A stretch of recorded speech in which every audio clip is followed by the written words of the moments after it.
Let's talk about something I think we all feel sometimes. It's that weird paradox of being busy, really busy, but not feeling like you're getting anywhere.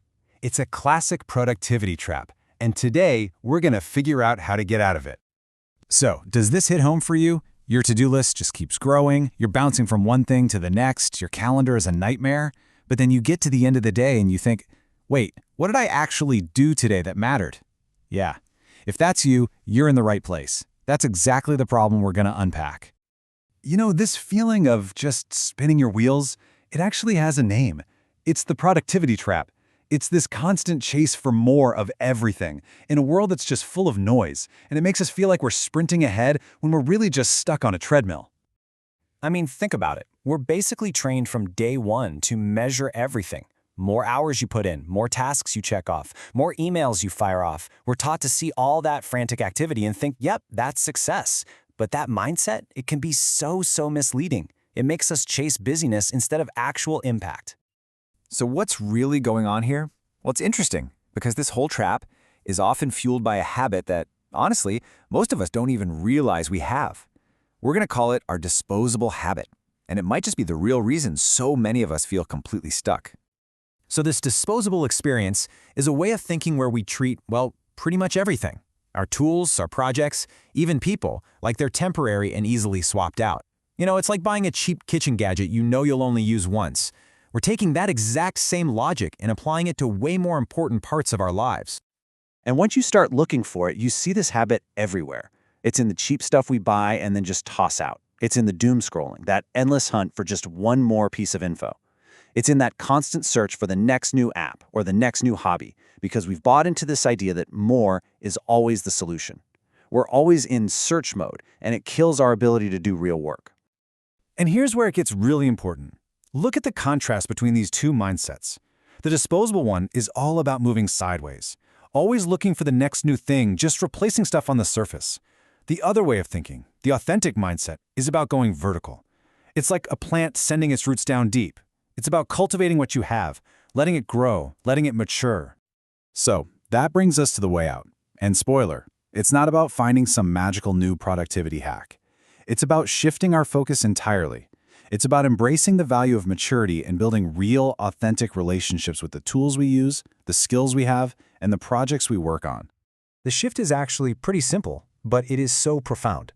Stop looking outside for more and start looking at what you've already got. So instead of downloading yet another to-do list app, why not truly master the one you're already using? Instead of starting another new project, what about finishing the one you're halfway done with?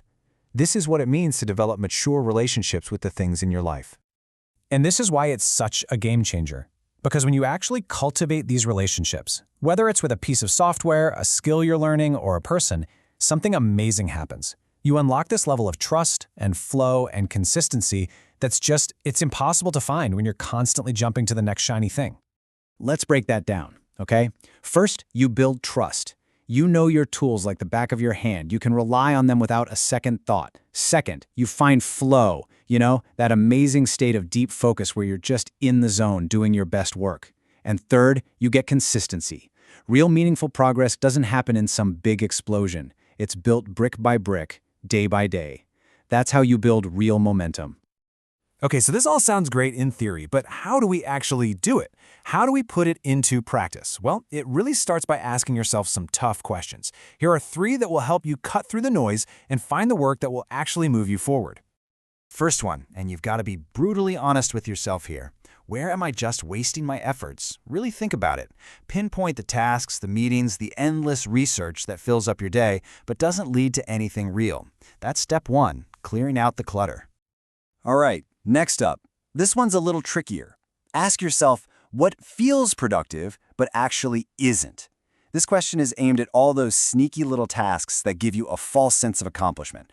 Like constantly reorganizing your email inbox or spending hours searching for the perfect way to start something instead of just starting it. And finally, we get to the most important question of all. What will actually move the needle forward? Once you've identified all the wasted time and the fake productivity, what's left? Find that one thing, or maybe 2 things, that will create real, tangible progress toward what you want. That's your bullseye. That's where your focus needs to be. So, the big takeaway from all of this, the thing I really want you to remember, is this powerful shift in perspective. It's about learning to look within your own means. Because more often than not, the answer you've been desperately searching for, it's already right there in front of you. We all do this. We fall into this trap of thinking, oh, I can't start that business because I don't have the right software. Or I can't get that promotion because I don't have that one specific skill. It's just a really convenient excuse that keeps us searching instead of doing. But the truth, the simple truth, is that the answer is almost always within your own means. You probably already have the tools, you already have the skills, you already have the resources you need to just take that next step. The real challenge isn't about getting more stuff, it's about using what you already have to its fullest potential. So I'm going to leave you with one final question to think about. What's one tool you could actually master? One project you could go deeper on? Or one skill you could truly cultivate starting right now, today? What's the hidden value that's already sitting right there in front of you that you can unlock? Finding that answer, that could change everything.